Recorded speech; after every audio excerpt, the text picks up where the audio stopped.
All right, guys. So there were some questions about the six traits of a market economy. So we're going to go over some of that this morning to help you with that part of the assignment. But lots of talk currently about the economy and the impacts the coronavirus will have on our economy. Okay, but when we talk specifically about the market economy, you see I've got your article pulled up here. In a market economy, producers are free to decide what to produce, and consumers are free to buy whatever they need and want. Okay, which generally speaking, we don't have any issues with. And kind of interesting at this point in time because we see that as consumers are free to buy whatever they want and need, it's actually putting others unable to be able to get the things that they need. And that's purely, not something we normally have any issues with here.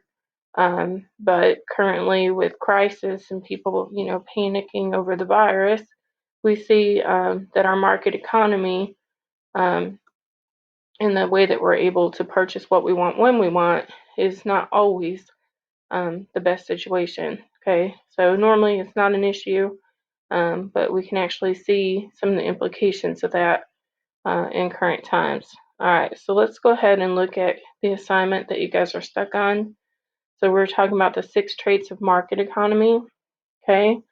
When we talk about private property, when it's private, that means that you own it. So owning something gives you the right to buy and sell it.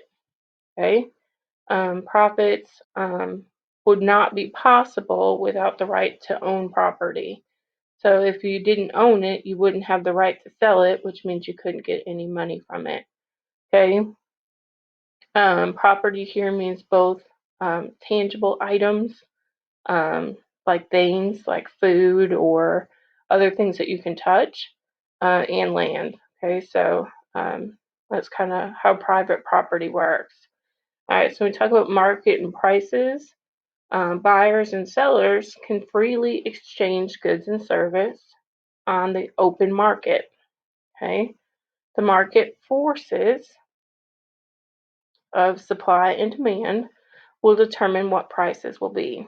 Okay, so when demand is really high, people are willing to pay more. When demand is really low, they're not as willing to pay much for it, and that's when we see prices go down. Okay, when there's a big supply of something, they need to move it, so prices usually go down. And when there's not enough of a supply, people are willing to pay more, and that's when prices go up. And currently, we can connect that to what's going on in the world at the moment.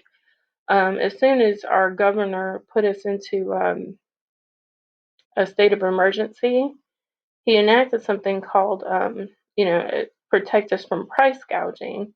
So if we use like toilet paper, for example, early on when people weren't able to get their hands on things like toilet paper and maybe some other essential items, they were willing to pay more for it. And some people like to take advantage of people and start to charge more, charge double or triple or, whatever. And that's why they enact things like gouging laws so that people cannot be taken advantage of in times of crisis. Okay, so we kind of can make a real life connection to market pricing in that respect. All right. We talk about incentives and self-interest. Okay, people's own self-interest motivates them to produce in the hope of making a profit. Okay, so the whole reason people go into business or they produce an item to sell is because ultimately they want to get money from it. Self-interest is also an incentive for consumers. Okay, those are your buyers who seek to fulfill their wants and needs at the best possible price. Okay, all right. And we talk about freedom of choice here.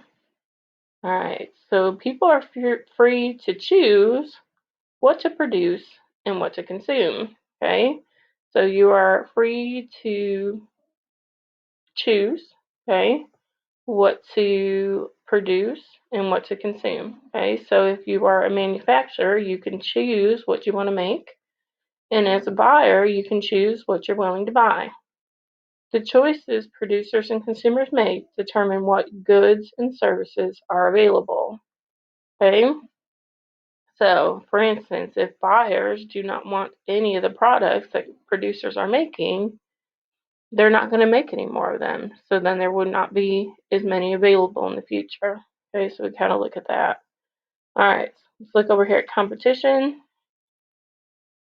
All right, so producers compete with each other for profits by trying to produce goods and services that will be most attractive to consumers.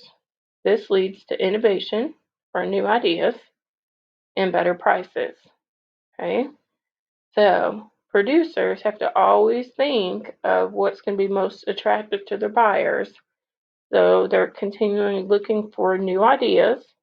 Okay, and with new ideas, they are always striving to get better prices because the customers or the producers with the best prices become even more attractive to consumers.